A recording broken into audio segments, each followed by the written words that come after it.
¿Cuánto vale una madre para sus hijos? ¿Un estorbo? ¿Una herencia? Mi nombre es Patricia Gómez. Tengo 61 años y un hijo que creí que era mi orgullo. Esta es la historia de cómo descubrí que para mi propia sangre yo solo valía el precio de mi casa y mi finca. Y de cómo, en 3 días, pasé de ser la vieja que iban a encerrar a ser la mujer que les arrebató todo. Para el viernes, la vieja ya está internada y la casa y la finca quedan a nuestro nombre. Esas fueron las palabras que leí en el celular de mi hijo a las 3:42 de la madrugada. Palabras que destrozaron 40 años de sacrificio en un solo segundo. Porque la vieja era yo, la que lo parió, la que trabajó como mula para darle educación, la que vendió la cosecha para pagarle su boda. Y él me iba a encerrar en un psiquiátrico. Eran las 3:42 de la madrugada cuando mis pies descalzos tocaron el piso frío de baldosas. La garganta me ardía de sed, esa sed que solo conocemos los que ya pasamos de los 60 y tomamos tantas pastillas que la boca se nos reseca como tierra sin lluvia. Me levanté despacio, con cuidado de no despertar el dolor en las rodillas que ya es mi compañero de todas las noches, y caminé por el pasillo oscuro de esta casa que construí con Eduardo hace 35 años. La luz de la cocina estaba apagada, pero había un brillo azulado que me llamó la atención. El celular de Andrés, mi hijo, estaba sobre la mesa, boca arriba, iluminando las baldosas con esa luz fantasmal que tienen estos aparatos. Andrés se había quedado a dormir esa noche con Verónica, su esposa, porque habían venido a acompañarme, dijeron. Yo me sentía tan agradecida, tan tonta. Tomé el vaso, abrí la llave del agua. El sonido del chorro llenando el vidrio era lo único que se escuchaba, además del canto de los grillos afuera y el zumbido lejano del refrigerador. Entonces vi que la pantalla del celular se iluminó con una notificación. No quería mirar. No soy de esas madres entrometidas. Pero mis ojos, esos ojos de 61 años que ya necesitan anteojos para leer, vieron las palabras que aparecieron en la pantalla. Y mi corazón, ese corazón que latió por este hijo durante 9 meses dentro de mi vientre, se detuvo por completo. Amor, quédate tranquilo. Hoy firmé los papeles con la clínica. Para el viernes, la vieja ya está internada y la casa y la finca quedan a nuestro nombre. Todo listo. El vaso se me resbaló de las manos. No llegó a caer. Lo sostuve con un reflejo que no sabía que todavía tenía. Pero mi cuerpo entero empezó a temblar. Volví a leer. 1 vez. 2 veces. 3 veces. Quizás entendí mal. Quizás era otro contexto. Quizás... La vieja. Yo era la vieja. Internada. Me iban a encerrar. La casa y la finca quedan a nuestro nombre. Todo lo que Eduardo y yo construimos con casi 40 años de trabajo, de madrugar a las 4 de la mañana para ir a la finca, de enseñar en la escuela por las tardes, de ahorrar cada peso como si fuera el último, de criar café en esas montañas donde mi Eduardo se dejó la espalda, y finalmente la vida. Todo. Me lo iban a quitar. Mis piernas dejaron de sostenerme. Me senté en la silla de la cocina, la misma silla donde Eduardo se sentaba a tomar el tinto en las mañanas, la misma donde Andrés se sentaba de niño a hacer las tareas mientras yo preparaba la cena. Las lágrimas no salieron. Fue algo peor. Fue un vacío en el pecho, como si me hubieran arrancado algo desde adentro. Escuché pasos en el pasillo. Apagué rápido la pantalla del celular. Lo dejé exactamente como estaba. Me levanté, llené el vaso de agua, me lo tomé despacio, con las manos temblando. Cuando Verónica apareció en la puerta de la cocina, con su pijama de seda y su cara de preocupación, yo ya estaba caminando de regreso a mi cuarto. «Suegra, ¿está bien? ¿Necesita algo?» Su voz, esa voz dulce, cariñosa, llena de mentiras. ¿Cuántas veces me había llamado mamá Patricia? ¿Cuántas veces había comido en mi mesa? ¿Cuántas veces le había dado dinero cuando me decía que andaban apretados de plata? No, mija, solo sed. Ya vuelvo a dormir. Mija, todavía le dije mija. Cerré la puerta de mi cuarto y me senté en la cama. No prendí la luz. Afuera, el cielo todavía estaba negro, pero se escuchaban los primeros pájaros anunciando que faltaba poco para el amanecer. Esos mismos pájaros que Eduardo amaba escuchar mientras tomábamos café en el corredor de la finca. Y fue ahí, en esa oscuridad, que algo dentro de mí se rompió. Pero no como se rompe un plato que cae al suelo, se rompió como se rompe una presa. Y detrás de esa presa había 40 años de rabia que yo no sabía que estaba guardando. Espera, déjame detenerte un momento. Sé que estás ahí, del otro lado, escuchando esta historia, y sé lo que estás pensando, porque quizás tú también has sentido esa punzada en el pecho cuando tus hijos te hablan con impaciencia, cuando tu familia te ve como un estorbo, cuando te das cuenta de que para ellos ya no eres una persona, eres una cosa vieja que está ocupando un espacio que ellos quieren. Si es así, quédate conmigo, porque lo que voy a contarte no es solo mi historia, es la historia de todos los que llegamos a esta edad y descubrimos que el amor que dimos no es el amor que recibimos.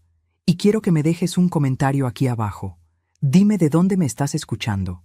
Dime si alguna vez sentiste que tu familia te traicionó, porque cuando termines de escuchar lo que hice, vas a entender que nunca es tarde para recuperar tu dignidad. Mi nombre es Patricia Gómez de Villamil. Tengo 61 años. Nací en Manizales, en el corazón del eje cafetero colombiano, en una familia humilde donde aprendí que el trabajo honrado es lo único que nadie te puede quitar. Mi papá era recolector de café, mi mamá lavaba ropa ajena. Yo fui la única de 7 hermanos que pudo estudiar. Me gradué de maestra con una beca que conseguí porque saqué el mejor puntaje del municipio. Conocí a Eduardo cuando yo tenía 23 años. Él era ingeniero agrónomo, había heredado una pequeña finca de café de su papá, pero la tierra estaba descuidada, casi perdida. Nos casamos 3 meses después de conocernos. La gente decía que estábamos locos. Quizás lo estábamos. Pero construimos algo hermoso. Durante 40 años, Eduardo y yo trabajamos como mulas. Yo daba clases en la escuela del pueblo de lunes a viernes, 6 de la mañana a 2 de la tarde. Después me iba directo a la finca, a ayudar con la cosecha, con los trabajadores, con las cuentas. Eduardo pasaba días enteros allá arriba, en esas montañas donde el café crece lento pero sabroso, cuidando cada planta como si fuera un hijo. Tuvimos 2 hijos. Julián, el mayor, murió en un accidente de moto cuando tenía 23 años. Ese día algo en mí murió también, y algo en Eduardo se quebró para siempre. Nos quedó Andrés, nuestro único hijo vivo, nuestro todo. Andrés estudió administración de empresas en Bogotá. Cuando se graduó, Eduardo y yo estábamos tan orgullosos. Hicimos una fiesta en la finca, matamos 2 cerdos, invitamos a todo el pueblo. Andrés era nuestro orgullo, nuestro futuro, la razón por la que habíamos trabajado tanto. Pero Andrés nunca volvió a la finca. Consiguió trabajo en la capital, conoció a Verónica, se casó. Nosotros les pagamos la boda completa. Eduardo vendió parte de la cosecha de ese año para darles una fiesta bonita. Verónica era de Bogotá, de familia bien, como dicen. Al principio fue cariñosa conmigo. Me decía, suegra linda, me traía regalos cuando venían de visita 2 veces al año. Hace 5 años, Eduardo se enfermó. Cáncer de pulmón. Nunca fumó un cigarrillo en su vida, pero dicen que fue por los químicos que usábamos en la finca en los años viejos, cuando no sabíamos que eso hacía daño. Duró 8 meses.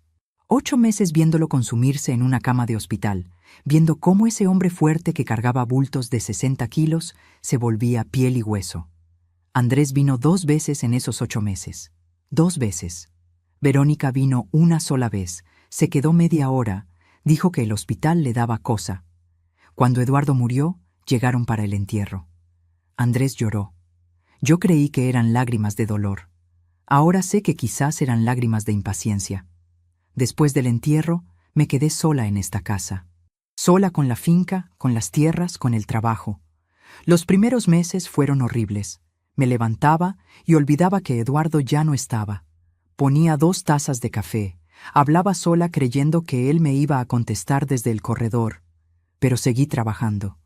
Contraté a don Hernán, un administrador bueno que conocía a Eduardo desde niño, para que manejara la finca.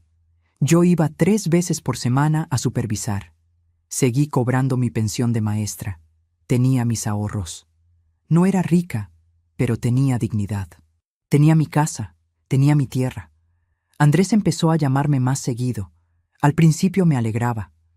«Mamá, ¿cómo estás? Te extraño. Deberías venir a Bogotá a quedarte con nosotros unos días». Yo iba. Me quedaba en el cuarto de huéspedes de su apartamento. Verónica me trataba bien, pero yo notaba las miradas. Notaba cómo contaba los días que yo estaba ahí. Notaba cómo suspiraba cuando yo decía que me quedaba una semana más.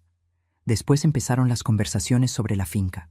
«Mamá, eso es mucho trabajo para vos. ¿Por qué no la vendés? Te venís a vivir con nosotros a Bogotá. Aquí vas a estar más tranquila, más acompañada». Yo decía que no. Esa finca era de Eduardo. Era mi vida. Era lo único que me quedaba de él, de nosotros, de 40 años de matrimonio. Hace 3 meses, Andrés vino con una propuesta diferente. «Mamá, pasá la finca y la casa a mi nombre.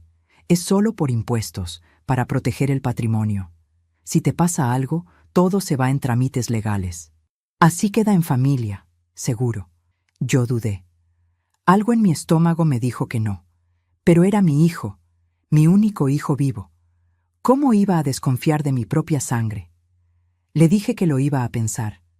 Hace un mes empezaron a decir que yo estaba mal de la cabeza, que me olvidaba de las cosas, que repetía historias. Verónica le decía a todo el mundo que estaba preocupada por la suegra, que a veces se confunde, pobrecita, la edad. Andrés llamaba y me hacía preguntas extrañas. «Mamá, ¿te acordás qué día es hoy? ¿Tomaste tus pastillas? ¿Cerraste bien la puerta?» Yo tengo 61 años, no 90. Estoy perfectamente lúcida. Me olvido de las cosas a veces, como todo el mundo. Pero ellos estaban construyendo una mentira, y yo era demasiado ingenua para verlo. Hasta esta noche. Volví a esa cocina oscura. Me quedé sentada en la silla, mirando el celular de Andrés sobre la mesa. La pantalla estaba negra otra vez, pero yo todavía veía las palabras brillando en mi mente. Para el viernes, la vieja ya está internada. Hoy era martes.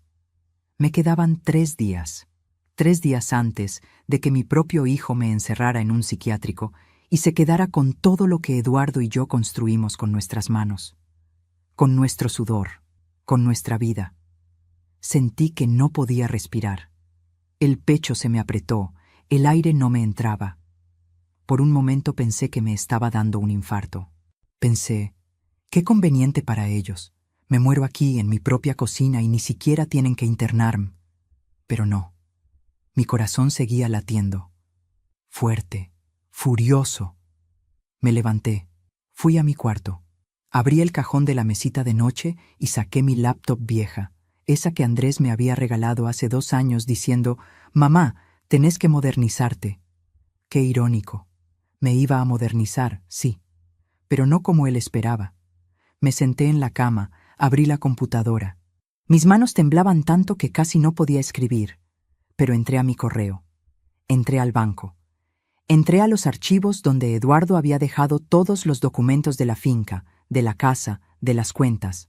Afuera empezó a aclarar. El cielo se puso gris, después rosado, después naranja. Escuché a los gallos cantar. Escuché los pasos de Andrés y Verónica levantándose, yendo al baño, hablando en voz baja en su cuarto. Yo no dormí, no comí, no me moví de esa cama. A las 6:28 de la mañana, cuando Andrés tocó mi puerta para ver cómo había amanecido mamita, yo ya había vaciado las 3 cuentas bancarias. Ya había llamado a mi abogado de toda la vida, don Mauricio, y dejado un mensaje urgente. Ya había enviado correos a don Hernán con instrucciones muy precisas. Ya había descargado todos los documentos que necesitaba. Cuando abrí la puerta, Andrés me vio con los ojos rojos, sin dormir, todavía en pijama, con el pelo suelto y la cara sin lavar. Y sonrió. Esa sonrisa, como si estuviera viendo a una vieja loca, inofensiva, fácil de manipular. «Mamá, ¿estás bien? Te ves cansada». Lo miré a los ojos. Esos ojos que fueron los primeros que vi cuando nació. Esos ojos que se iluminaban cuando yo llegaba a buscarlo a la escuela. Esos ojos que lloraron en el entierro de su hermano, en el entierro de su papá. Esos ojos que ahora solo veían pesos, propiedades, herencia. Estoy bien, mijo. Solo un poco de insomnio. Mijo. Todavía le dije mijo. Pero por dentro, yo ya no era su mamá. Por dentro, yo ya era otra persona. Por dentro, yo era una mujer de 61 años que acababa de descubrir que el amor no siempre es suficiente y que la sangre, a veces, no significa nada. Esa mañana de martes, Andrés y Verónica desayunaron en mi cocina como si nada. Yo les preparé huevos revueltos con arepa, les serví café recién hecho, les puse mantequilla y queso en la mesa. Mis manos temblaban mientras cortaba el pan, pero ellos no se dieron cuenta, o no quisieron darse cuenta. «Mamá, estás muy pálida. ¿Segura que estás bien?», preguntó Andrés con esa voz de preocupación que ahora me sonaba tan falsa. «Sí, mijo, es solo que dormí mal». Verónica me miró por encima de su taza de café. Esos ojos. Ahora que sabía la verdad, podía ver la frialdad detrás de la sonrisa. «Suegra, quizás debería ir al médico. A nuestra edad hay que cuidarse». Nuestra edad. Ella tenía 38 años. Yo 61. Pero ella ya me estaba metiendo en el mismo saco de las viejas que estorban. Se fueron a las 9 de la mañana. Andrés me abrazó en la puerta. Ese abrazo que antes me llenaba el corazón, ahora me daba náuseas. «Mamá, te llamo mañana. Cuídate mucho y pensá en lo que te dije de los papeles. Sí, es por tu bien. Por mi bien. Qué fácil es destruir a alguien usando el amor como excusa». Los vi subir al carro, un Toyota último modelo que yo les había ayudado a dar la cuota inicial hace 2 años. Les había dado 8 millones de pesos, para que no tengan que endeudarse tanto, mijo, para que arranquen bien. Esperé a que el carro desapareciera por la esquina.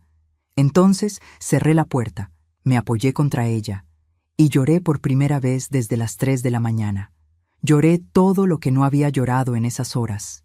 Lloré por Eduardo, que se había matado trabajando para darle un futuro a este hijo. Lloré por Julián, mi hijo muerto, que a pesar de todos sus defectos nunca me hubiera hecho algo así. Lloré por mí, por la tonta que fui, por todos los años que me sacrifiqué creyendo que el amor de madre era suficiente.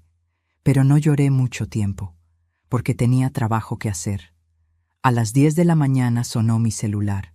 Era don Mauricio, mi abogado. Le había dejado un mensaje de voz a las 6 de la mañana, urgente. Él había sido abogado de Eduardo por 20 años. Nos había ayudado con todos los papeles de la finca, con el testamento cuando Eduardo se enfermó. Era un hombre de 70 años, honesto como ya no quedan. «Doña Patricia, recibí su mensaje. ¿Qué pasó?». Sonaba muy alterada. Le conté todo. Desde el mensaje en el celular hasta las conversaciones sobre mis supuestos problemas de memoria. Don Mauricio se quedó callado unos segundos. «Doña Patricia, lamentablemente no es la primera vez que veo esto. Hijos que quieren internar a los papás para quedarse con los bienes. ¿Usted firmó algo? ¿Algún documento que le hayan dado?». «No, don Mauricio, nunca firmé nada». «Bendito sea Dios. Entonces todavía estamos a tiempo. Escúcheme bien. Necesito que venga a mi oficina hoy mismo. Vamos a hacer varios movimientos legales urgentes y necesito que me traiga todos los documentos de la casa y la finca». «Don Mauricio, pero si ellos van a la clínica mañana». «Por eso mismo, doña Patricia. Hoy, ahora». Colgué el teléfono y me senté un momento. Mi cabeza daba vueltas. Necesitaba pensar, necesitaba recordar cómo había llegado hasta aquí. Cómo el niño que yo parí, que alimenté con mi cuerpo, que crié con todo mi amor, se había convertido en este hombre que me veía como un obstáculo. Andrés nació un 15 de agosto de 1987. Fue un parto difícil, 20 horas de labor. Cuando por fin lo puse en mis brazos, con su carita arrugada y sus ojos cerrados, le prometí que nunca le iba a faltar nada, que iba a tener todo lo que yo no tuve. Cumplí esa promesa, quizás demasiado bien. Cuando Andrés tenía 3 años, Julián tenía 6. Julián era inquieto, rebelde, se peleaba en la escuela, nos daba dolores de cabeza. Andrés era tranquilo, estudioso, el niño perfecto. Yo tenía mis 2 trabajos, maestra en la escuela del pueblo y ayudante de Eduardo en la finca. Eduardo trabajaba de sol a sol. Muchas noches yo me quedaba dormida en la mesa corrigiendo cuadernos mientras los niños dormían. ¿Saben cuál era mi rutina? Me levantaba a las 4:30 de la mañana. Preparaba el desayuno y el almuerzo para toda la familia. Despertaba a los niños a las 5:30. Los bañaba, los vestía, les daba de comer. A las 6 salíamos. Yo dejaba a Julián en su escuela, después a Andrés en el jardín y llegaba a mi escuela a las 6:30. Daba clases hasta las 2 de la tarde. Recogía a los niños. Llegábamos a casa, les daba almuerzo, los ponía a hacer tareas. A las 4 de la tarde, una vecina se quedaba cuidándolos y yo me iba a la finca a ayudar a Eduardo. Volvía a las 7 de la noche, preparaba la cena, bañaba a los niños, los acostaba, limpiaba la cocina. Me quedaba hasta las 11 o 12 corrigiendo cuadernos o haciendo las cuentas de la finca. Los fines de semana íbamos todos a la finca. Eduardo trabajaba. Yo trabajaba. Los niños jugaban entre los cafetos. Julián se subía a los árboles, se ensuciaba, nos preocupaba. Andrés se quedaba cerca de mí, tranquilo, ayudándome a recoger los granos de café maduros, pidiéndome que le explicara todo. Cuando Julián murió, Andrés tenía 17 años. Acababa de entrar a la universidad en Bogotá. Volvió corriendo para el entierro. Estuvo conmigo toda la semana, consolándome, ayudándome con Eduardo que estaba destruido.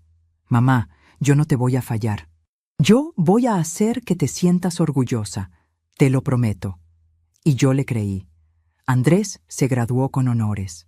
Nosotros fuimos a su graduación. Lloramos de orgullo cuando subió al escenario.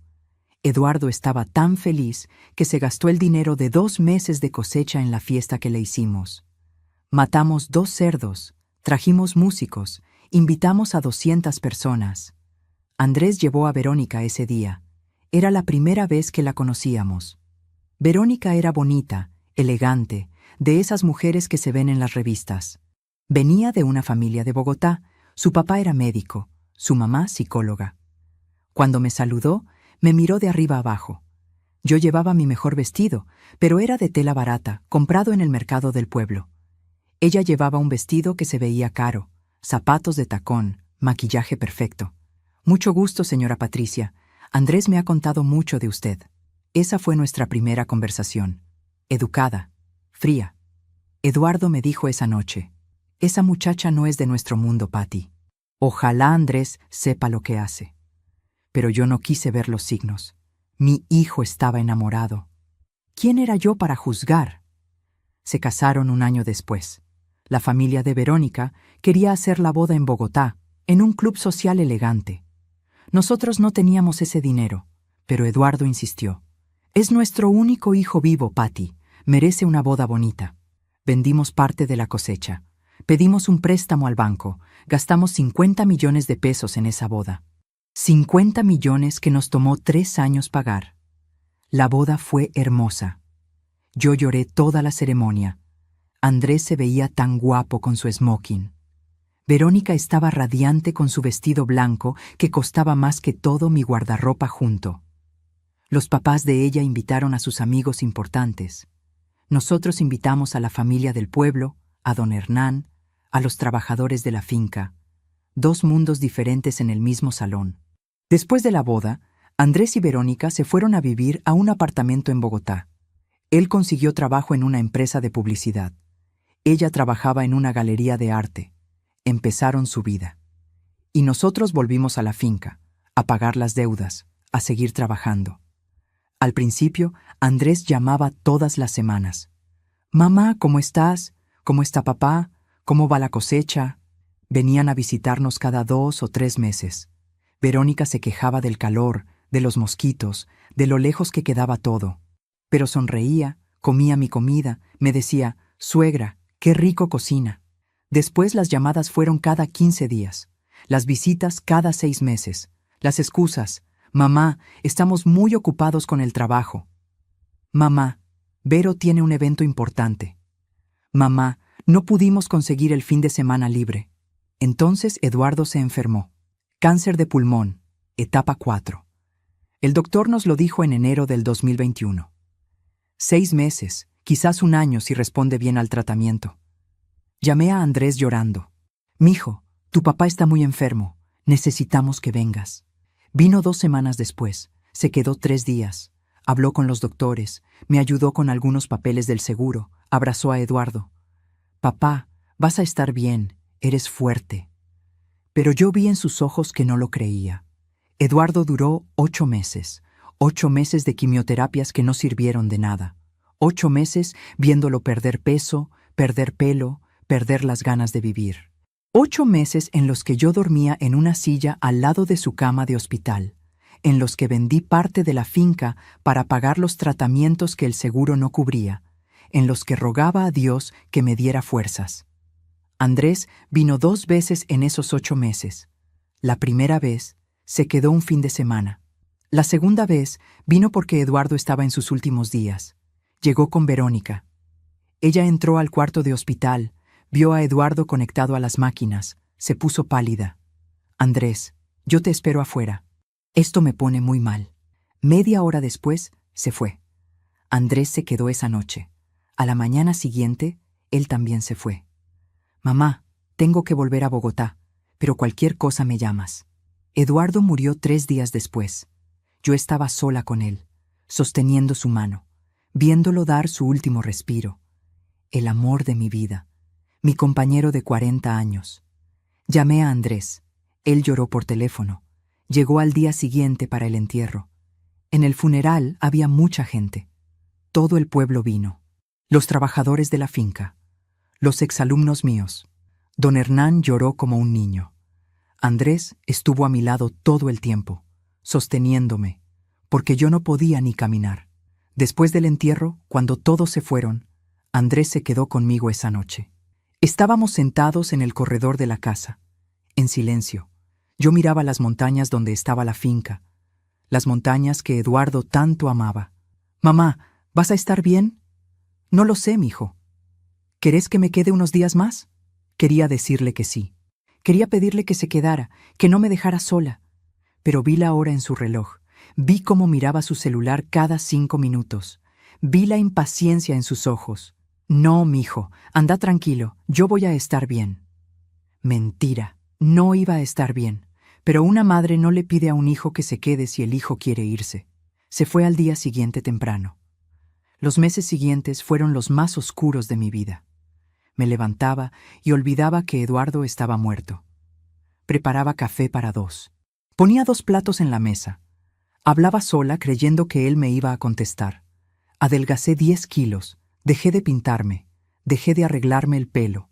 Don Hernán venía a visitarme y me encontraba en pijama a las 3 de la tarde, sin haber comido, llorando en la cama.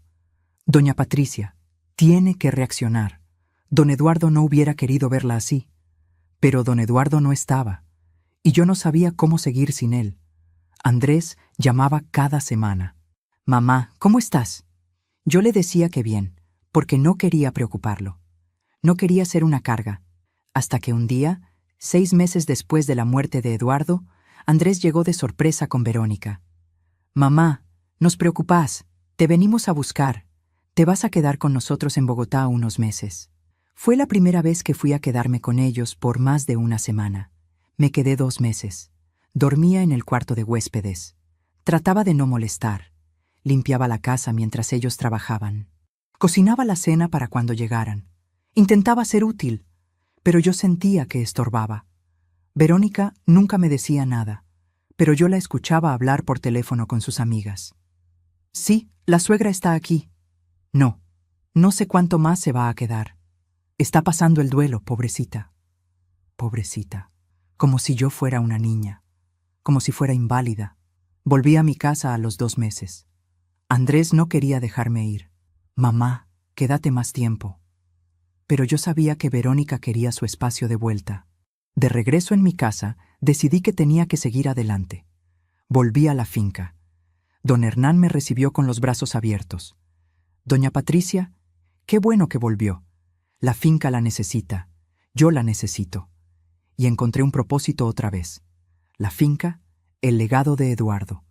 Pero entonces empezaron las llamadas de Andrés con las propuestas. Que vendiera la finca, que me fuera a vivir con ellos, que les pasara los papeles para proteger el patrimonio. Y yo, tonta de mí, casi les creo. Hasta anoche. Ahora, sentada en mi sala ese martes por la mañana, con el teléfono en la mano después de hablar con don Mauricio, me di cuenta de algo. Los signos siempre estuvieron ahí. La frialdad de Verónica desde el principio. Las visitas cada vez más espaciadas. La impaciencia de Andrés cuando yo hablaba mucho. Las excusas para no venir cuando Eduardo estaba muriendo. No fue algo que pasó de repente. Fue algo que se construyó durante años. Y yo no quise verlo porque era más fácil creer que mi hijo me amaba. Soy mi celular otra vez. Era Andrés. Mamá, se me olvidó decirte, mañana voy a pasar por ahí como a las 3 de la tarde. Tengo que recoger unos papeles que dejé en el cuarto. ¿Vas a estar? Papeles. Qué casualidad. El día que Verónica iba a firmar con la clínica. Sí, mijo, aquí voy a estar. Perfecto, mamá. Nos vemos mañana. Te quiero. Te quiero. Esas palabras que antes me llenaban el corazón, ahora me sonaban huecas. Colgué el teléfono. Me levanté. Me fui a bañar. Me puse mi mejor ropa. Agarré todos los documentos que tenía en la caja fuerte que Eduardo instaló en nuestro cuarto. Documentos de la casa, de la finca, copias de las cuentas bancarias, el testamento de Eduardo. A las 11 de la mañana estaba en la oficina de don Mauricio. Lo que hicimos ese día iba a cambiar todo, pero todavía no sabía cuánto. La oficina de don Mauricio quedaba en el segundo piso de un edificio viejo en el centro del pueblo. Subí las escaleras despacio, con la cartera llena de documentos colgando de mi hombro. Cada escalón me dolía en las rodillas, pero el dolor físico no era nada comparado con el dolor que sentía en el pecho. Don Mauricio me recibió en la puerta de su oficina. Es un hombre alto, de espalda encorvada por los años, con el pelo completamente blanco y unos anteojos gruesos que le hacen los ojos más grandes. Me conoce desde que Eduardo y yo nos casamos. Él hizo nuestro contrato matrimonial. Registró la compra de la finca. Redactó el testamento de Eduardo. Doña Patricia, pase, pase, siéntese. Me senté en la silla frente a su escritorio de madera oscura, lleno de carpetas y papeles. Las paredes estaban cubiertas de diplomas y fotos viejas. Había una foto de don Mauricio con Eduardo, tomada hace como 15 años, en alguna celebración de la finca. Cuénteme todo con calma, doña Patricia, desde el principio. Y le conté. Desde el mensaje que vi a las 3:42 de la madrugada, hasta la llamada de Andrés hace una hora diciendo que vendría mañana por unos papeles. Don Mauricio me escuchó en silencio, tomando notas en un cuaderno amarillo. Cuando terminé, él se quitó los anteojos y se frotó los ojos. Doña Patricia, esto es más común de lo que usted cree. Tengo 3 casos similares ahorita mismo.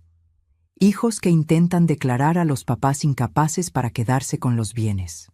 La ley lo permite si hay pruebas médicas de demencia o incapacidad mental. Pero yo no estoy demente, don Mauricio. Lo sé. Pero ellos pueden conseguir un médico que firme un papel diciendo que sí. Sobre todo si ese médico es amigo de la familia. O si le pagan bien. Se me heló la sangre. ¿Entonces me pueden encerrar así nomás? No tan fácil. Necesitan una evaluación médica, un juez que lo apruebe, testigos que declaren que usted no puede cuidarse sola. Es un proceso. Pero si ellos ya tienen todo preparado, si ya hablaron con una clínica, con un médico, pueden acelerar las cosas. Y una vez que la internan, doña Patricia, es muy difícil salir, porque cada vez que usted proteste, van a decir que son delirios, que está paranoica, que esa es la prueba de que está mal. Me temblaron las manos. Apreté la cartera contra mi pecho. ¿Qué hago, don Mauricio? Dígame qué hago. Él se puso los anteojos otra vez y abrió una carpeta. Primero, vamos a proteger sus bienes. Ahora mismo, hoy. ¿Usted tiene cuenta bancaria a su nombre? Sí, 3 cuentas. Una de ahorros, una corriente y una de inversión. ¿Andrés tiene acceso a esas cuentas? Me quedé callada. Don Mauricio repitió la pregunta. Doña Patricia, ¿su hijo tiene acceso a sus cuentas? Yo... Hace 2 años le di acceso a la cuenta corriente, por si pasaba algo y necesitaba ayudarme con pagos. Don Mauricio cerró los ojos. Eso hay que cerrarlo ya. ¿Él puede mover plata de esa cuenta? Sí, puede hacer transferencias. Doña Patricia, escúcheme bien. Vamos a ir al banco ahorita mismo. Va a cerrar el acceso de su hijo a todas sus cuentas. Va a cambiar todas las claves. Va a mover el dinero a cuentas nuevas que solo usted maneje. ¿Me entiende? Asentí, pero algo dentro de mí se resistía. Don Mauricio, pero él es mi hijo. Si hago eso, se va a dar cuenta que yo sé. ¿Y qué prefiere, doña Patricia? ¿Que se dé cuenta o que la encierren y le quiten todo? Tenía razón. Por supuesto que tenía razón. Fuimos al banco. Eran las 12 del mediodía y hacía un calor horrible. El sol pegaba en la calle empedrada y yo sentía que me iba a desmayar. Pero seguí caminando. En el banco, la gerente era Lucy, una exalumna mía. Cuando me vio entrar con don Mauricio, se levantó de su escritorio. Doña Patricia, qué gusto verla. ¿En qué le puedo ayudar? Don Mauricio habló por mí. Lucy, doña Patricia necesita hacer unos cambios urgentes en sus cuentas. Necesita privacidad total. Lucy nos llevó a una oficina privada. Cerró la puerta. Don Mauricio explicó la situación. Vi cómo la cara de Lucy se iba poniendo seria, después triste, después enojada. Doña Patricia, no puedo creer que Andrés le haga esto. Yo lo conozco desde chiquito. Yo tampoco puedo creerlo, Lucy. Pero es la verdad. Lucy movió la cabeza. Bueno, vamos a protegerla. ¿Qué necesita? En las siguientes 2 horas hicimos lo siguiente. Cerramos el acceso de Andrés a mi cuenta corriente. Cambié todas las claves de todas mis cuentas. Abrí 2 cuentas nuevas en otro banco, uno que quedaba en el pueblo vecino. Transferí todo el dinero de las cuentas viejas a las nuevas. Todo. Hasta el último peso. Cuando Lucy me mostró el saldo total que estaba moviendo, casi me caigo de la silla. 238 millones de pesos. Entre los ahorros de toda mi vida, la pensión acumulada, la venta de parte de la finca que había hecho para los tratamientos de Eduardo y la plata que Eduardo dejó, 238 millones de pesos que Andrés y Verónica creían que iban a ser de ellos el viernes. Lucy, esto tiene que quedar en absoluto secreto. Si alguien pregunta, si mi hijo llama, si alguien viene, no pueden dar información. Doña Patricia, yo la cuidé cuando estaba en 3º de primaria. Usted me enseñó a leer. Nadie va a saber nada, se lo prometo. Salimos del banco a las 3 de la tarde. Hacía más calor todavía. Don Mauricio me agarró del brazo. Bien, eso fue lo primero. Ahora volvamos a mi oficina. Tenemos que trabajar en los papeles de la casa y la finca. De regreso en su oficina, don Mauricio sacó las escrituras de la casa y la finca que yo había llevado. Doña Patricia, estas propiedades están a su nombre, solo su nombre. Eduardo se las dejó en el testamento. ¿Correcto? Sí. ¿Usted firmó alguna vez algo autorizando a Andrés a vender, hipotecar o transferir estas propiedades? No, nunca. Perfecto. Entonces no puede hacer nada sin su firma. Pero para estar más seguros, vamos a hacer algo más. Vamos a redactar un poder especial donde usted autoriza solo a una persona de confianza a manejar estos bienes en caso de que usted quede incapacitada. ¿Tiene alguien de confianza absoluta? Pensé. ¿Quién? Ya no tenía a Eduardo. No tenía hermanos vivos. No tenía familia cercana además de Andrés.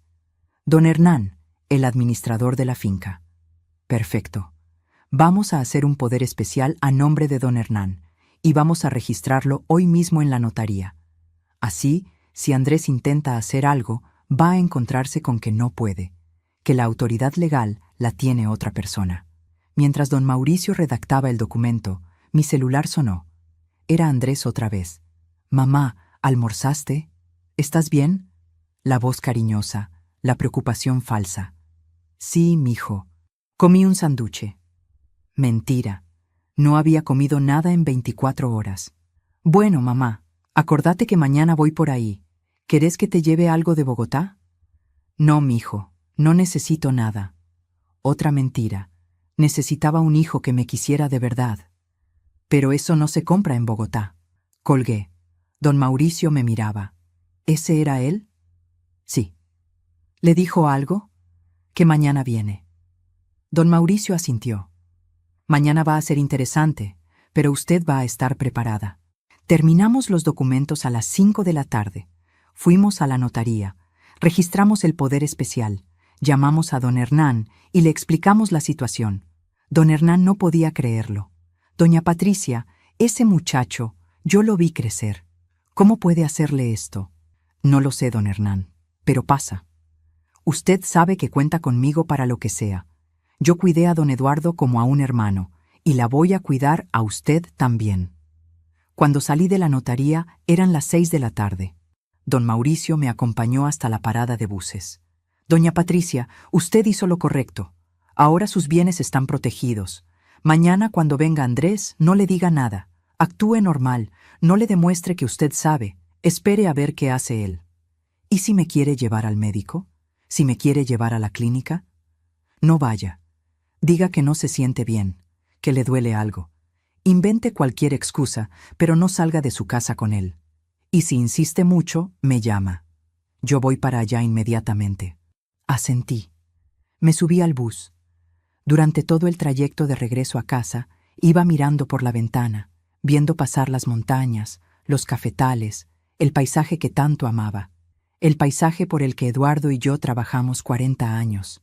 Y ahí, en ese bus viejo y lleno de gente que volvía del trabajo, fue cuando finalmente lo sentí.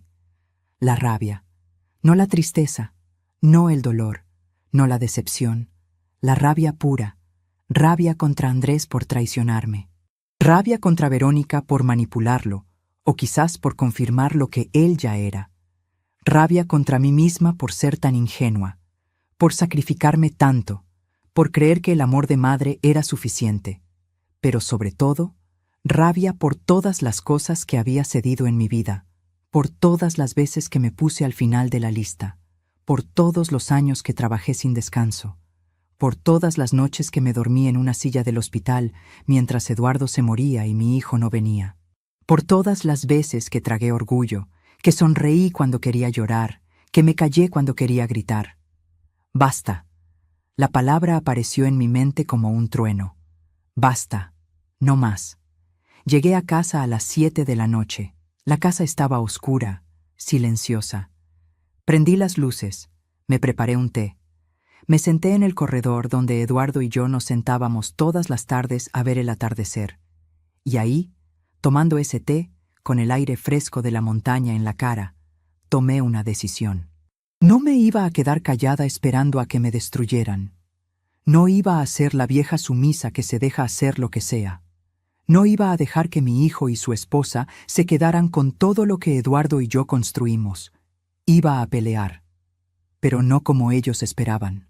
No con gritos ni con dramas. Iba a pelear en silencio, con inteligencia, con frialdad. Iba a hacer lo que ellos estaban planeando hacerme a mí, pero al revés. Entré a la casa, prendí mi computadora, abrí mi correo, le escribí a don Mauricio. Don Mauricio, necesito que mañana prepare un documento más. Quiero cambiar mi testamento. Quiero quitar a Andrés como heredero único. Quiero dividir todo entre don Hernán, Lucy del banco y una fundación para niños huérfanos del pueblo en nombre de Eduardo. Andrés no se queda con nada. Mandé el correo. Después abrí otro correo nuevo. Le escribí a cada persona que había sido importante en mi vida. A mis ex colegas maestras, a los trabajadores de la finca, a los vecinos del barrio. Les conté todo. Les pedí que si algo me pasaba, si de repente aparecía internada en alguna clínica, que por favor investigaran, que por favor no creyeran que yo estaba loca. Mandé 15 correos esa noche. Después saqué mi celular. Tomé fotos del mensaje que había visto en el teléfono de Andrés. Espera, no podía. Ya no tenía acceso a su teléfono, pero recordaba cada palabra. Las escribí textual en un documento. Puse la fecha, la hora, el lugar, todo. Guardé el documento en la nube. Lo mandé por correo a don Mauricio. Hice 3 copias de respaldo. A las 11 de la noche, cuando terminé todo, me di cuenta que llevaba más de 30 horas sin dormir y sin comer bien. Me preparé una sopa. Me la tomé despacio. Me bañé. Me puse el pijama. Pero antes de acostarme, hice una cosa más. Abrí el cajón donde Eduardo guardaba su reloj, el reloj que su papá le había dado cuando cumplió 20 años. Un reloj de oro viejo, que ya no funcionaba bien, pero que Eduardo amaba. Me lo puse en la muñeca. Me quedaba grande, pero me hacía sentir que Eduardo estaba conmigo. Eduardo, donde estés, dame fuerzas, porque mañana empieza la guerra, y la voy a ganar, por vos, por mí, por los 40 años que construimos juntos. Me acosté, apagué la luz, y por primera vez en 24 horas dormí. Pero no fue un sueño tranquilo. Soñé con Andrés de niño.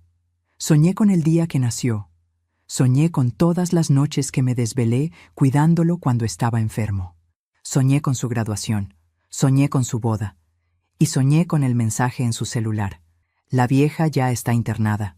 Me desperté a las 6 de la mañana del miércoles, el día que Verónica iba a firmar los papeles con la clínica. El día que Andrés iba a venir a mi casa por unos papeles. Me levanté, me arreglé, me puse un vestido bonito, me pinté los labios, me peiné el pelo. Si iban a venir a llevarme, me iban a encontrar lúcida, arreglada, fuerte. No iban a encontrar a una vieja loca. Iban a encontrar a Patricia Gómez de Villamil, maestra jubilada, viuda de Eduardo Villamil, propietaria de una finca de café y una casa en el pueblo. Iban a encontrar a una mujer que no se iba a dejar destruir. A las 9 de la mañana sonó mi celular. Era don Mauricio. Doña Patricia, recibí su correo. El testamento nuevo va a estar listo a las 2 de la tarde.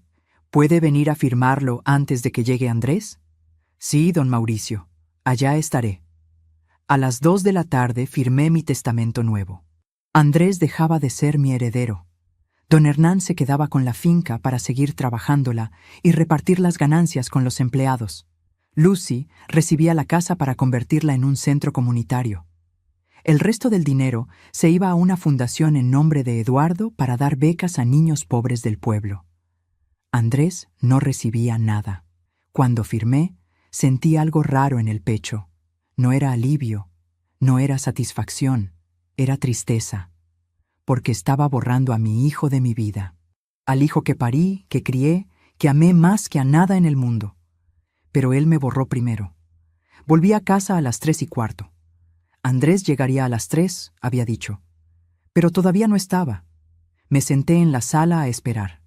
A las 3:30 escuché un carro parqueando afuera. Me asomé por la ventana. Era Andrés. Pero no venía solo. Venía con Verónica. Y con otra persona, un hombre que no conocía, con un maletín. Se me heló la sangre. Tocaron la puerta. Respiré hondo. Abrí. Mamá, hola. Mirá, te trajimos una visita. Andrés entró primero, sonriendo. Esa sonrisa que yo conocía tan bien, la que usaba desde niño cuando quería conseguir algo. Detrás de él venía Verónica, con unos pantalones blancos y una blusa cara, maquillada como si fuera a una reunión importante. Y detrás de ella, el hombre del maletín. Era joven, tendría unos 40 años, con un traje gris y anteojos sin montura. Parecía doctor o abogado. Mamá, él es el doctor Jiménez, es psicólogo. Le pedimos que viniera a conocerte, a charlar un ratito. Nos tiene muy preocupados cómo has estado últimamente. Psicólogo. Claro. El que iba a firmar el papel diciendo que yo estaba loca. Los miré a los tres. Andrés con su sonrisa. Verónica con su cara de falsa preocupación. El doctor con su expresión profesional y neutral. ¿Psicólogo? No entiendo, Andrés. Yo estoy bien. Mamá, por eso mismo. Para que el doctor nos confirme que estás bien. ¿Verdad, doctor? El doctor Jiménez dio un paso adelante y extendió la mano. Señora Patricia, mucho gusto. Su hijo y su nuera me comentaron que ha tenido algunos episodios de olvido, de confusión. Solo quiero hacerle unas preguntas sencillas, nada del otro mundo. No le di la mano. Me quedé en la puerta, bloqueando la entrada. No necesito ningún psicólogo. Y no los invité a pasar. Vi la sorpresa en la cara de Andrés.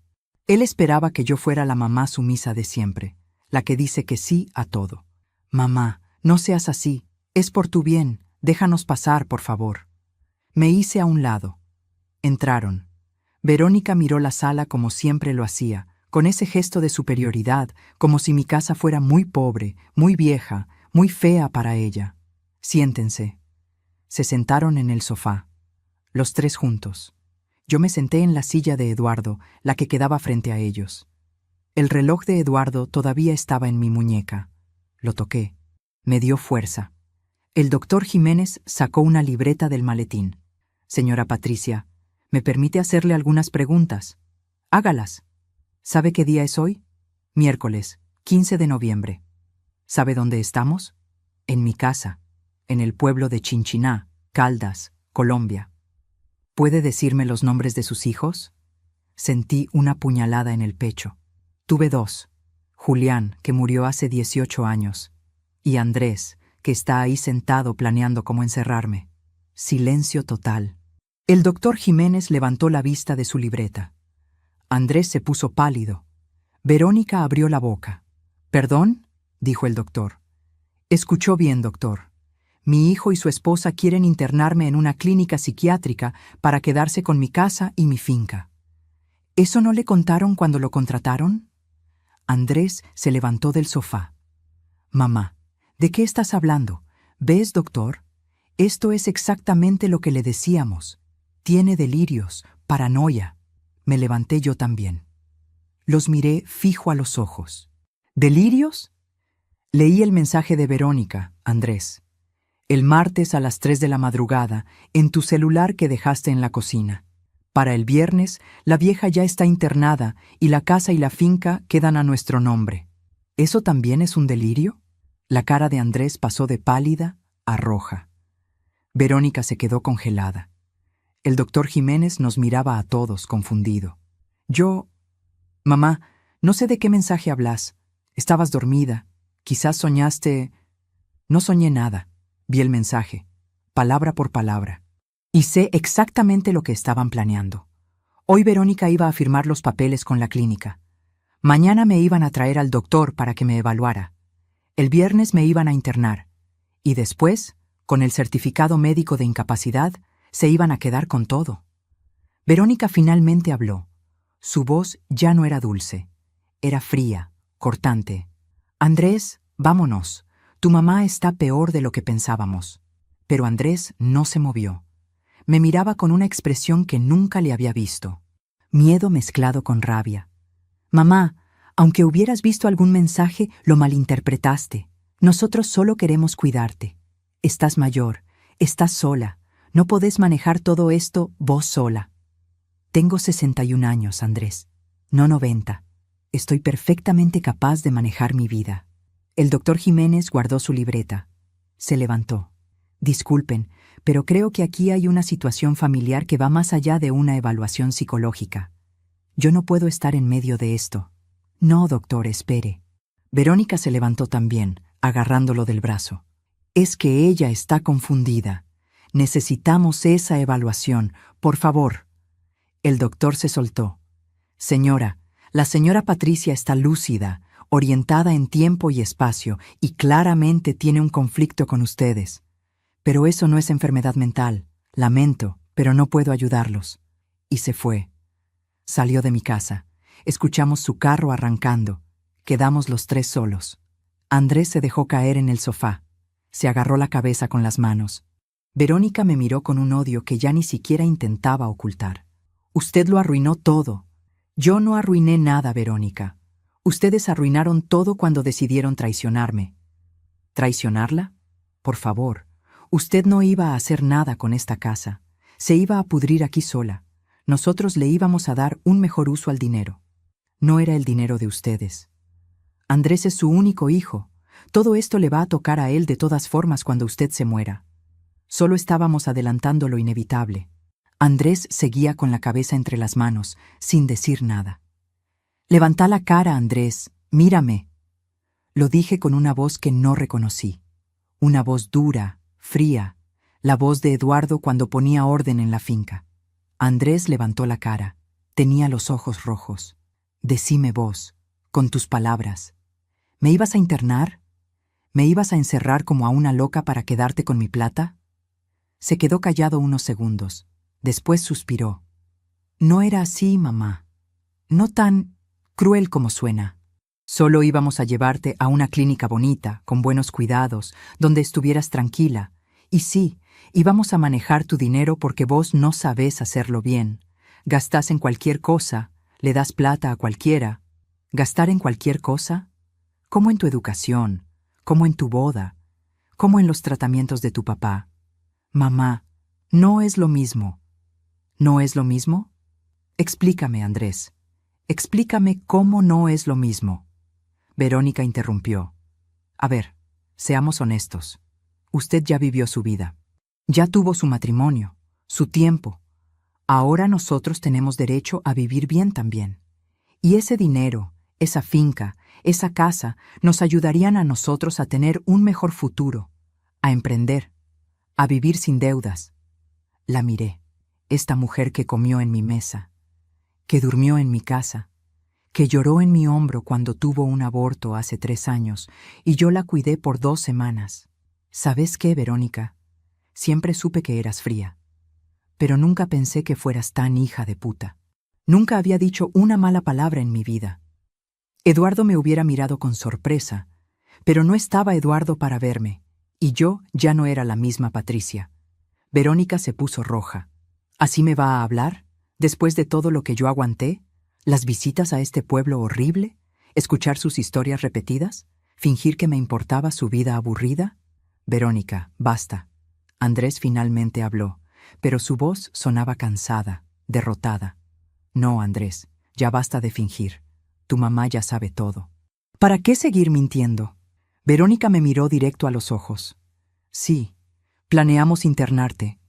Sí, íbamos a quedarnos con el dinero, porque lo necesitamos, porque tenemos deudas que usted ni se imagina, porque Andrés perdió su trabajo hace 6 meses y yo apenas gano lo suficiente para pagar el arriendo, porque estamos desesperados. Miré a Andrés. ¿Perdiste tu trabajo hace 6 meses? ¿Y nunca me dijiste?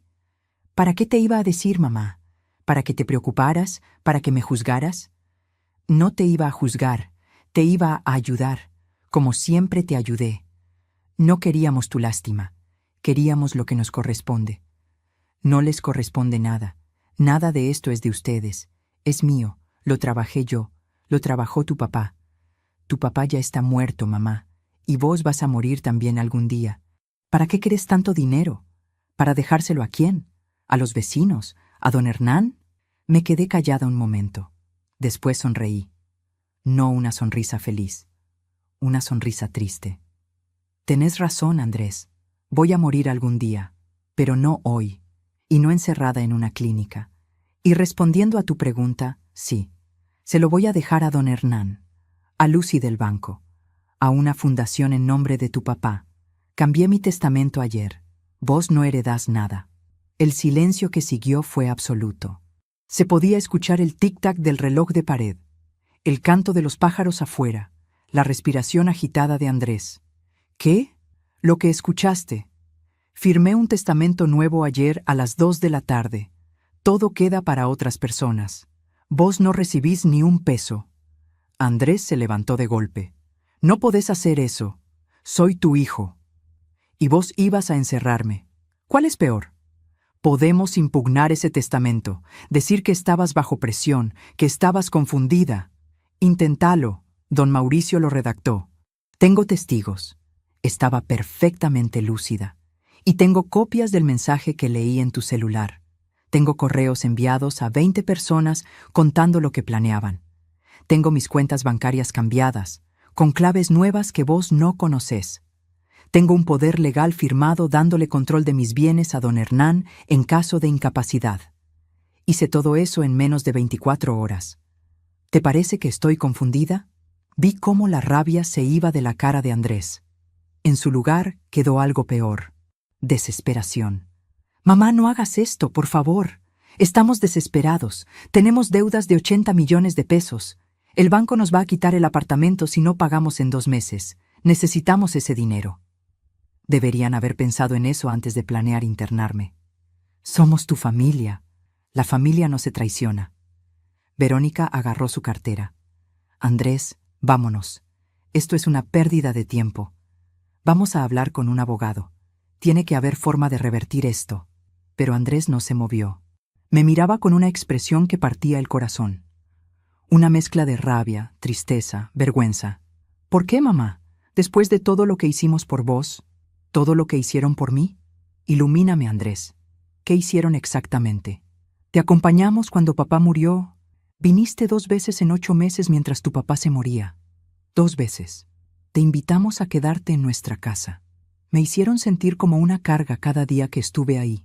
Te llamábamos, te visitábamos. 2 veces al año, y siempre queriendo algo.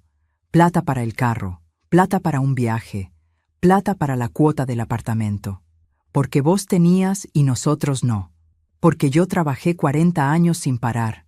Porque tu papá se mató trabajando. Porque nos sacrificamos para darte todo a vos. Yo no te pedí que te sacrificaras. Esas palabras me golpearon como una bofetada. Me quedé sin aire un momento. Tenés razón. No me lo pediste. Yo elegí hacerlo. Porque así es el amor de madre. Uno se sacrifica sin esperar nada a cambio. Pero tampoco esperaba que me clavaras un puñal en la espalda. Andrés se quebró. Empezó a llorar. No como el niño que yo conocí. Como un hombre desesperado que acaba de perder todo. Mamá, perdón. Fue idea de Verónica. Ella me convenció. Yo no quería... No me eches la culpa a mí, Andrés. Vos estuviste de acuerdo desde el principio. Verónica ya estaba en la puerta. Pero yo no... Mamá, yo te quiero. Te juro que te quiero. Solo que... Estábamos tan desesperados. Las deudas, la presión, todo. Y vos tenías tanto dinero sin usar. Parecía lógico. Lógico internar a tu mamá. Lógico robarle todo. Lógico llamarla la vieja como si fuera basura. Nunca quise lastimarte. Pero lo hiciste. Me destrozaste, Andrés. Me mataste por dentro. Se quedó ahí, llorando, con la cara entre las manos. Verónica lo jaló del brazo. Andrés, vámonos. No tiene sentido. Pero antes de que salieran, yo dije una cosa más. Andrés, mira alrededor. Esta casa. Tu papá y yo la construimos tabla por tabla. Esa mesa donde te sentabas a hacer las tareas. Ese corredor donde jugabas con Julián. Esa cocina donde yo te preparé miles de comidas. Todo esto tiene memoria. Tiene amor. Tiene 40 años de trabajo. Y vos lo ibas a vender como si no significara nada. Mamá. Y lo peor no es que querías mi dinero. Lo peor es que me ibas a encerrar. Me ibas a quitar mi libertad, mi dignidad, mi voz.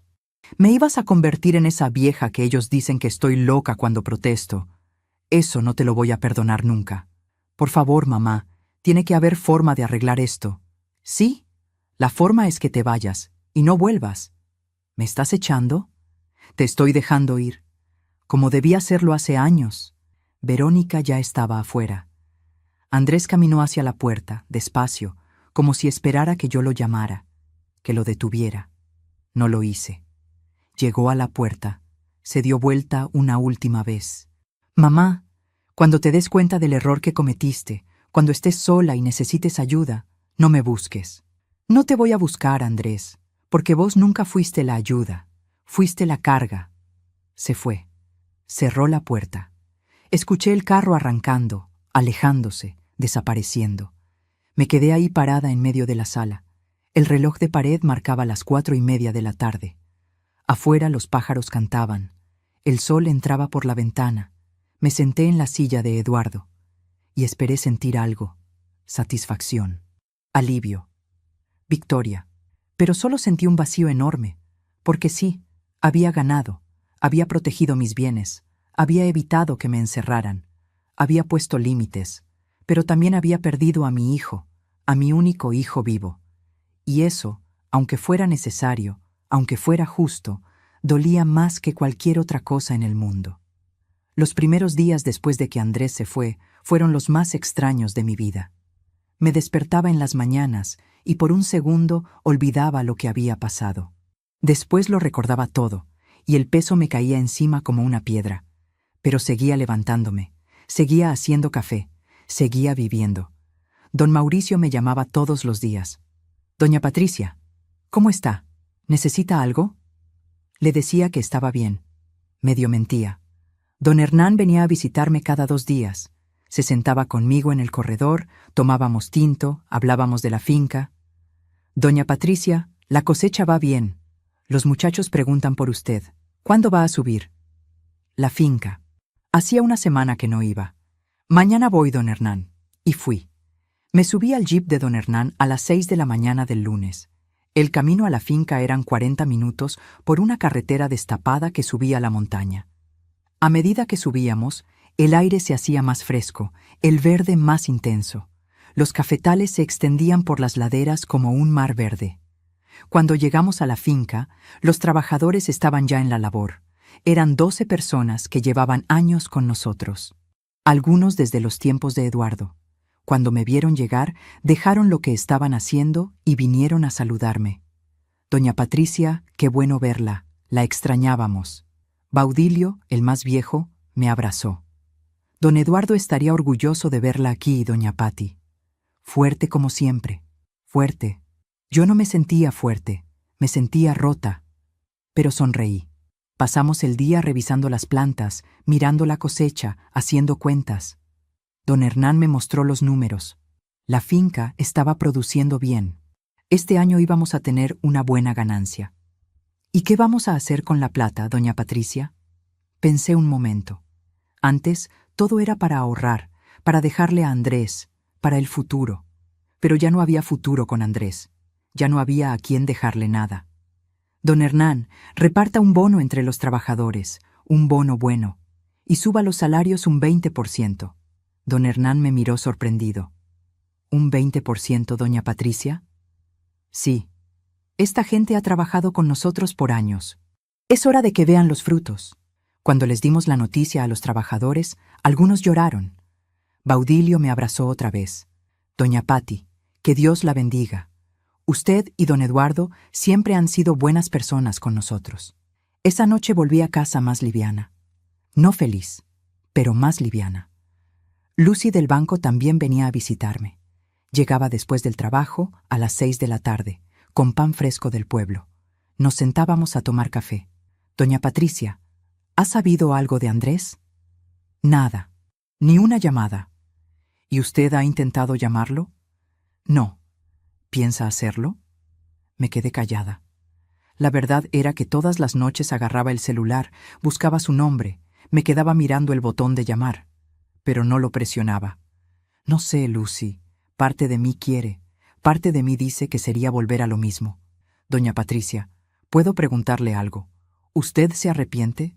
De haberlo enfrentado, de haber cambiado el testamento, de todo». Pensé mucho antes de responder. «No me arrepiento de protegerme. Me arrepiento de haber llegado a este punto. Me arrepiento de no haber puesto límites antes, de haberle dado todo sin enseñarle el valor del trabajo, de haberlo salvado siempre en vez de dejarlo caer y aprender». Lucy asintió. «Mi mamá siempre dice que el amor sin límites cría hijos sin respeto». Tenía razón. Pasaron 2 semanas, 3, un mes. Andrés no llamaba. Yo tampoco, pero otros sí llamaron. Una tarde sonó el teléfono. Era un número que no conocía. «¿Doña Patricia?» «Sí. ¿Quién habla?» «Soy Mariana, la hermana de Verónica». Se me heló la sangre. ¿Por qué me llamaba la cuñada de Verónica? ¿Qué necesita? «Doña Patricia, sé que no nos conocemos, pero necesitaba llamarla. Verónica me contó todo lo que pasó, y quiero que sepa que no todos en mi familia pensamos igual que ella». «¿Ah, no?» «No. Lo que planearon hacer fue horrible, imperdonable. Yo se lo dije a Verónica. Me peleé feo con ella. No le hablo desde hace 2 semanas. ¿Y por qué me llama?» «Porque quería que supiera que Andrés y Verónica están muy mal. Perdieron el apartamento. El banco se los quitó la semana pasada.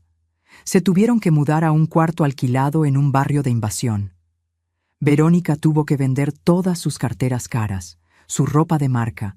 Andrés está trabajando de mensajero en una aplicación, en moto. Sentí una punzada en el pecho. Mi hijo, trabajando de mensajero, viviendo en un cuarto alquilado. ¿Y me cuenta esto para que me sienta mal? No, doña Patricia. Se lo cuento para que sepa que las acciones tienen consecuencias. Ellos creyeron que podían tomar atajos, aprovecharse de usted, y ahora están pagando el precio. Quizás esto les enseñe algo. Colgamos. Me quedé con el teléfono en la mano. Andrés en moto, repartiendo paquetes. El hijo que estudió administración de empresas. El hijo al que le pagamos universidad privada, boda costosa, cuota inicial del apartamento. Parte de mí quería llamarlo, decirle que volviera, que todo estaba perdonado, darle dinero para que saliera de ese hueco. Pero otra parte de mí, la parte que había aprendido a poner límites, dijo no. No era mi problema. Él eligió este camino. Esa noche escribí en mi diario. Hacía años que no escribía, desde que Eduardo murió. Pero esa noche necesitaba sacar las palabras de adentro. Eduardo, no sé si hice bien. Nuestro hijo está sufriendo. Está pagando por lo que hizo, sí. Pero sigue siendo nuestro hijo. ¿Qué harías vos? ¿Lo perdonarías? ¿Le darías otra oportunidad? ¿O harías lo mismo que yo? No hubo respuesta. Nunca la hay cuando uno habla con los muertos. Pero esa noche soñé con Eduardo. Estábamos en la finca, jóvenes otra vez. Él me abrazaba. Pati, hiciste lo que tenías que hacer. Ahora tenés que vivir, por vos, no por nadie más. Me desperté llorando, pero eran lágrimas diferentes. No de dolor, de liberación. Los días siguientes empecé a hacer cosas que nunca había hecho, cosas para mí. Contraté a una muchacha del pueblo, Sofía, para que viniera 2 veces por semana a ayudarme con la limpieza de la casa. Doña Patricia, ¿pero para qué? Si usted puede hacerlo sola. Podía, pero ya no quería. Ya había limpiado suficiente en 61 años. Me inscribí en un grupo de caminata de la parroquia. Todas las mañanas, a las 6, un grupo de señoras del pueblo salíamos a caminar por 1 hora. Al principio me costaba seguirles el ritmo, pero de a poco fui mejorando. Y las conversaciones eran lindas. Hablábamos de todo. De los hijos, de los nietos, de los maridos vivos y muertos, de las novelas, de la política. Me compré ropa nueva. Fui a Manizales, a un centro comercial, y entré a tiendas que antes me parecían muy caras. Me probé vestidos, blusas, zapatos. La vendedora, una muchacha joven, me decía: «Señora, ese color le queda hermoso. ¿Se lo lleva?» Me lo llevé. Y otros 3 más.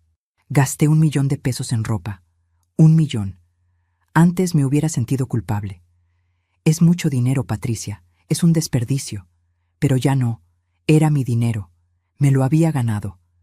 Me hice un corte de pelo nuevo. Me pinté el pelo para tapar las canas. Me compré maquillaje. Cuando me vi en el espejo, casi no me reconocí. Me veía bonita, viva. Don Hernán me vio un día y se quedó mirándome. Doña Patricia, se ve diferente. Se ve feliz. ¿Era feliz? No lo sabía, pero estaba mejor. Eso sí lo sabía. Un sábado, Lucy me invitó a almorzar a su casa. Era un almuerzo grande, con toda su familia. Su esposo, sus 3 hijos, su mamá, sus hermanos. Me recibieron como si fuera parte de la familia. Doña Patricia, gracias por venir. Mamá hizo sancocho, su especialidad. Comimos, reímos, contamos historias. Los hijos de Lucy, todos adolescentes, me hacían preguntas. Doña Patricia, cuéntenos de cuando usted era maestra. Doña Patricia, ¿es verdad que usted conoció a García Márquez? No lo conocí, pero les conté otras historias. Del pueblo hace 40 años. De Eduardo, de la finca. Cuando me fui, ya era de noche. Lucy me acompañó al bus. Doña Patricia, quiero que sepa algo. Usted es como una segunda mamá para mí. Cuando firmó ese testamento dejándome la casa, lloré. No porque quisiera la casa, sino porque usted confió en mí, y le prometo que voy a hacer algo hermoso con ella. Un lugar donde la gente del pueblo pueda reunirse, aprender, crecer. La abracé. Lucy, vos sos la hija que nunca tuve. Pasaron 2 meses más. Era enero. Año nuevo. El primer año nuevo sin Eduardo, sin Andrés. Las señoras del grupo de caminata me invitaron a pasar el 31 con ellas.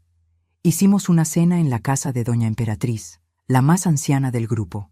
Tenía 82 años y más energía que todas nosotras juntas. Doña Patricia, este año que viene tiene que ser su año, el año de vivir para usted. Brindamos con sidra a las 12, nos abrazamos. Lloramos y reímos al mismo tiempo. Volví a casa a la 1 de la mañana, cansada pero contenta.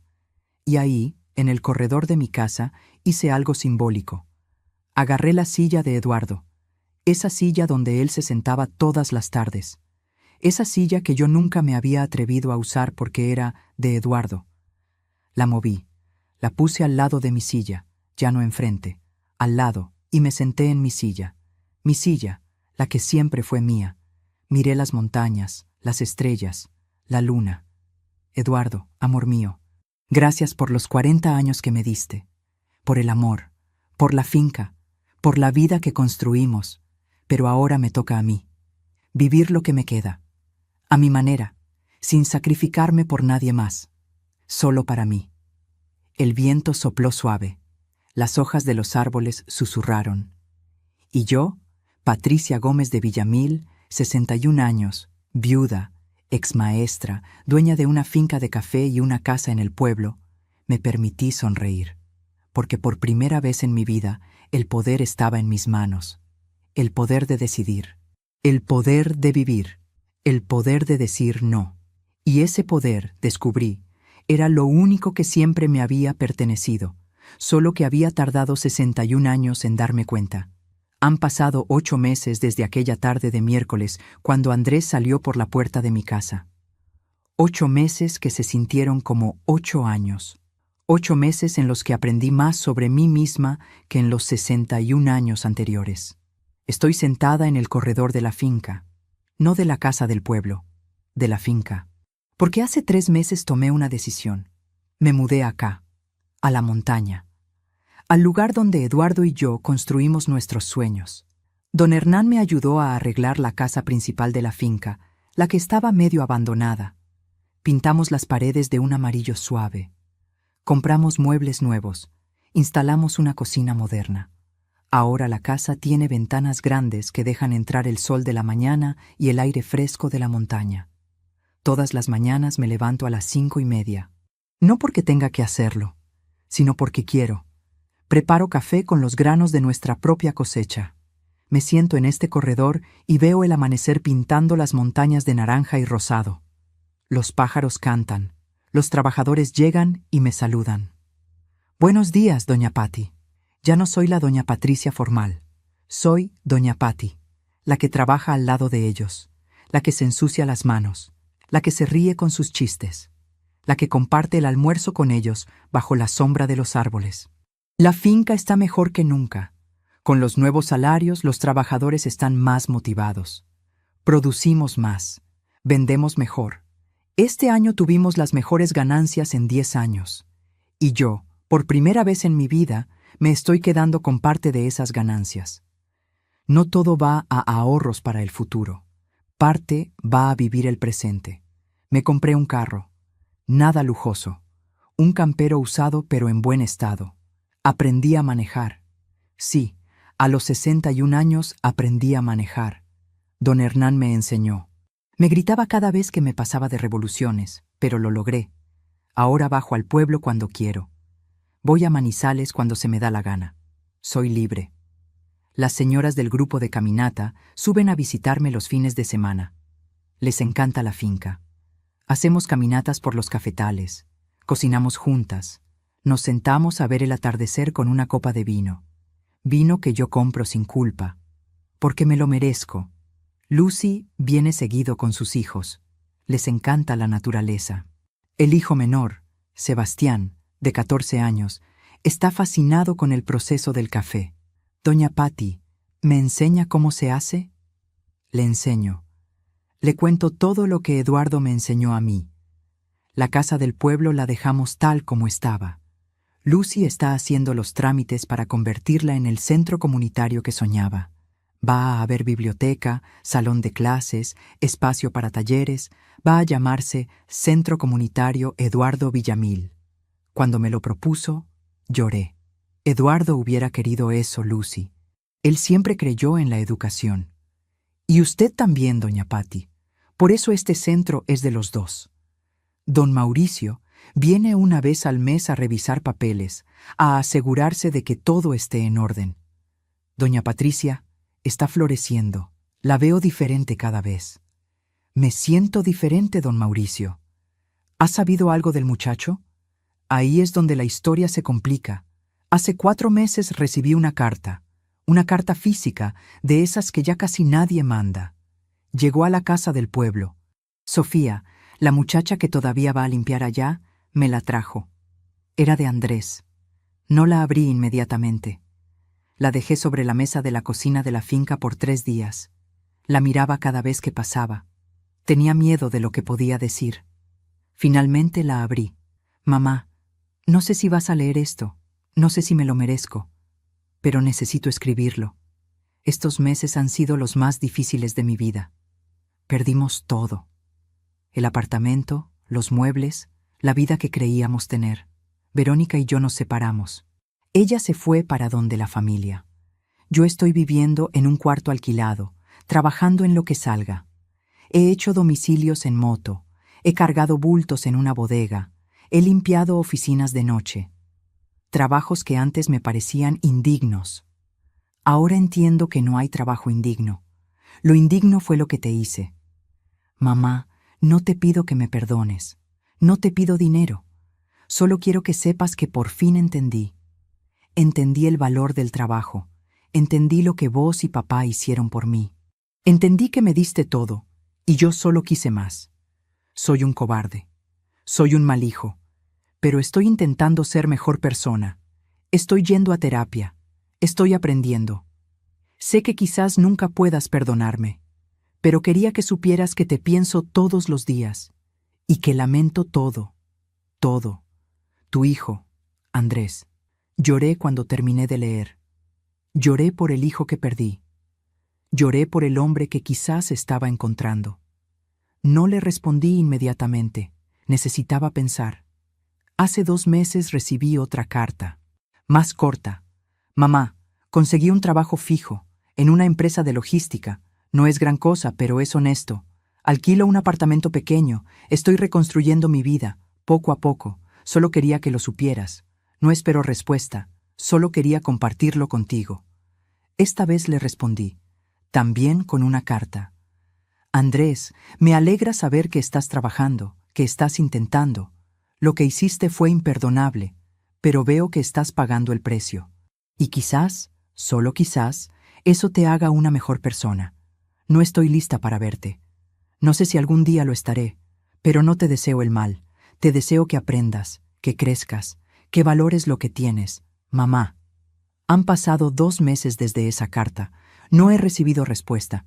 Y está bien, porque mi vida ya no gira alrededor de Andrés. Mi vida gira alrededor de mí.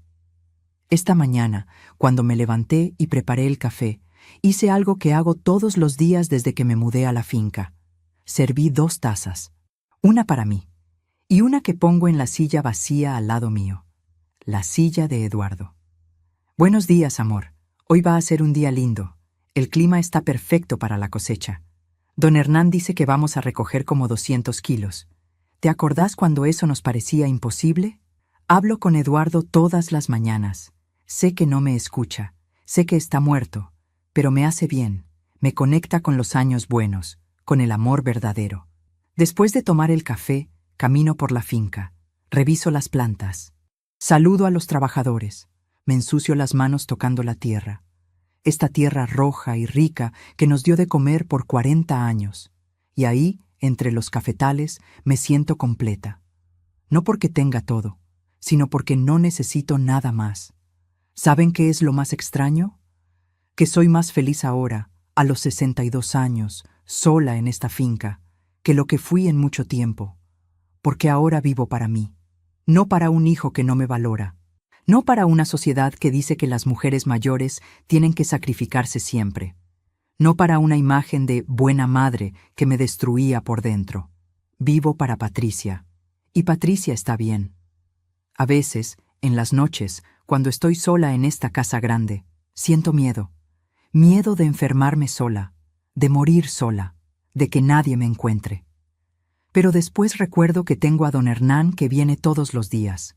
Tengo a Lucy que llama todas las noches. Tengo a las señoras del grupo de caminata que son más familia que mi propia sangre. Tengo a los trabajadores de la finca que me cuidan como a una madre. No estoy sola. Estoy rodeada de gente que me quiere de verdad. No por mi dinero, por mí. Y eso vale más que cualquier herencia. Ahora, antes de despedirme, quiero decirte algo a vos que estás escuchando esta historia. Sé que llegaste hasta acá porque algo de lo que conté te tocó. Quizás vos también tenés hijos que solo te buscan cuando necesitan algo. Quizás vos también te sentís invisible en tu propia familia. Quizás vos también te sacrificaste tanto que te olvidaste de vivir. Si es así, escúchame bien. No es tarde. Nunca es tarde para recuperar tu dignidad, para poner límites, para decir basta. No importa si tenés 60, 70, 80 años. Mientras estés viva, tenés derecho a vivir, a ser feliz, a gastarte tu plata en vos, a decir que no, a proteger lo que es tuyo. Yo sé que es difícil, yo sé que duele.